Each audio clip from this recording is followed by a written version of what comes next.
Hello and welcome to Get Decked, the video series where I make budget Magic the Gathering decks for your casual games night and to introduce friends and family members to the game. In this video, we're going to carry on with our three coloured budget decks, and we're going to look at Knights of the Junk Table, which is an Abzan deck focusing around knights and tribal effects that benefit them. So let's dive into it.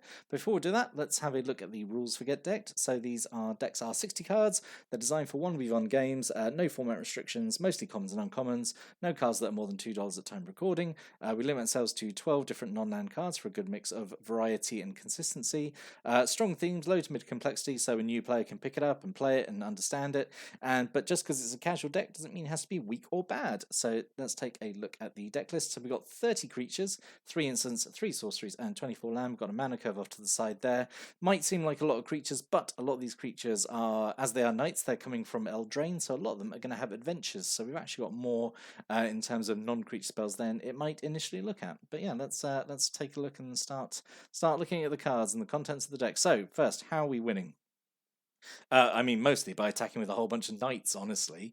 So, firstly, the card that actually made me really want to make this deck, which is Mosswood Dread Knight. So, 1 green for 3/2 with Trample. When it dies, you can cast it as from your graveyard as an adventure until the end of your next turn, and its adventure is Dread Whispers. So, 1 black, sorcery speed. You draw a card, and you lose 1 life.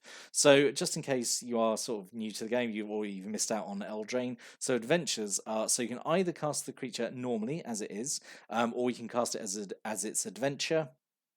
And then it's treated as as a sorcery or instant, whatever. It goes into exile, and then you can cast it from exile as the creature. So it's just a nice way of adding like variety and different. You saw like mode to a creature, which is just, I think it's really fun.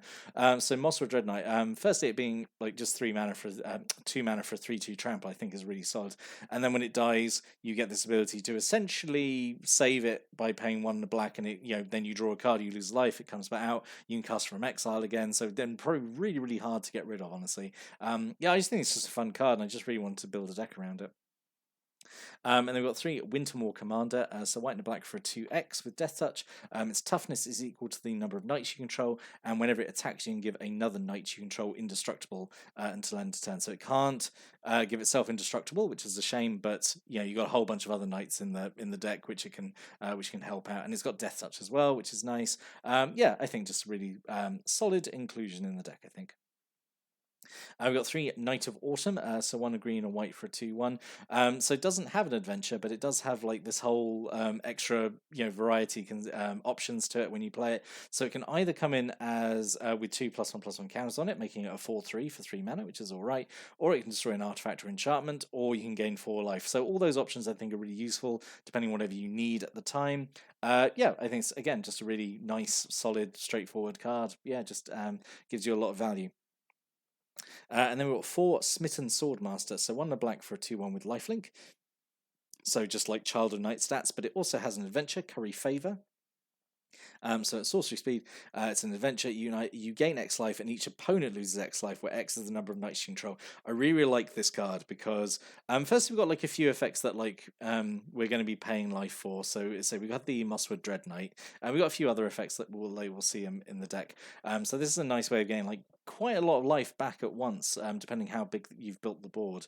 But I really like it because you can either play it early game and it's just like a 2/1 lifelink, which is absolutely fine. It's going to get buffed up by all your other night effects, or you hold on to it late game, you draw it when you maybe got like a bigger board, you play it, and then 1 black, you could potentially get a whole bunch of value from it, because you might have a lot of knights, you might get you might be able to drain like 5-6 life off it. I think it's just really really good. I really like Smith and Swordmaster. Right, so then we're going to talk about what helps us win. So this is like support effects for our knights.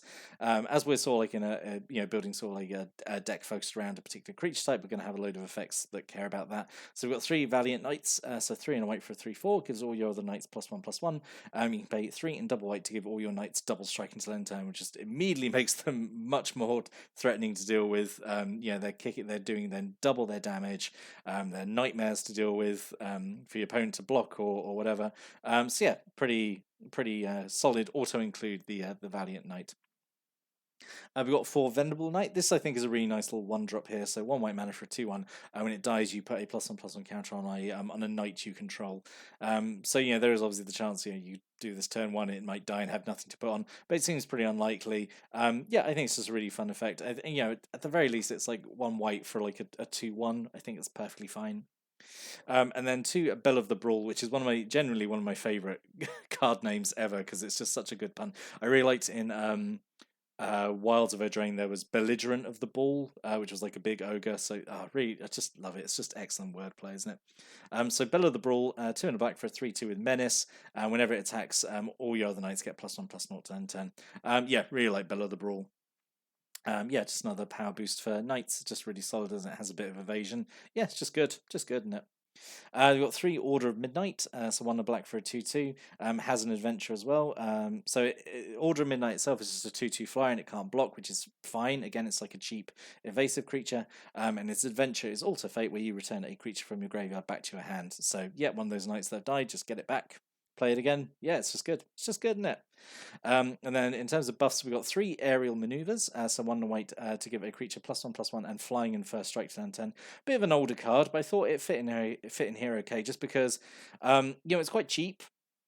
And it's giving 2 useful abilities and like a +1/+1. So this is a card I always feel like is good, either attacking because it's giving that evasion and sort of like maybe making a block like a bit more difficult, or it's good on defense as well because again you block a flyer which otherwise you'd have a bit of trouble dealing with, and again giving first strike is obviously really strong on when you're defending as well. So yeah, I think it's a pretty fun little pump spell, honestly. And then 3 Compelled Jewels. This is a meme pick. This is a purely thematic pick. I'm aware it's not that amazing. So if you do want to replace it, by all means, absolutely go ahead. This isn't here just because, I thought, like knights dueling. Yeah, I thought thematically it's appropriate, but I am very aware it is not an ideal pick.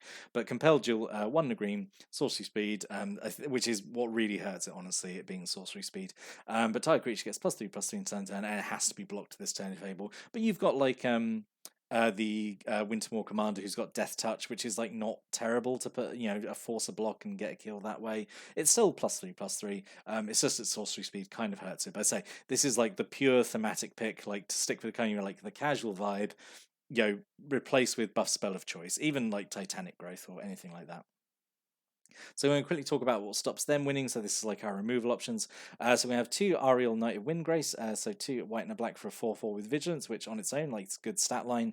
You can spend 2 and a white and tap to create a 2/2 white knight creature token with Vigilance. So that's nice. You can spend 1 black, tap X, untapped knights you control, and you destroy a target creature's power X or less. So, maybe like a big commitment, maybe to tap a bunch of your stuff, but it is repeatable. So you'd have to, I guess that's a bit of a skill test of like when it's a good time to do that. So yeah, I quite liked Ariel. Something for a bit, which is a bit more straightforward in terms of removal, is 3 Murderous Riders. So 1 double black for a 2/3 with lifelink, and when it dies, it goes on the bottom of your library, so you can't easily recur it, which is a bit of a shame. But it makes sense because it's got a really, really good adventure side, which is Swift End, which is 1 double black, you destroy a creature or planeswalking, you lose 2 life. So essentially like murder, but it can also hit planeswalkers with a bit of life loss. But yeah, just again like a solid like removal spell, and then you play it as Murderous Rider, and then it's like a pretty good creature. So yeah, that's our removal options. I'm going to quickly talk about the mana base. It's very straightforward. We've got 3 Sandstep Citadels, which is the Abzan Triland, enters the battlefield tapped and gives you white, black, or green. And then we've got 7 plains, 9 swamps, and 5 forests. So there we go. So that was the Knights of the Junk table, the Abzan Knights deck. If you've got any thoughts or comments about this deck, definitely stick a comment down below. If you've got any thoughts about cards that you'd put in here, like substitutions you'd make, are there any knights you think I've missed out on? Yeah, definitely stick something down below. Always interested to see what people think about these decks. But I'll be back next time with another 3-coloured budget deck, so I hope you join me for that. But until then, thanks for watching and listening, and have a great day.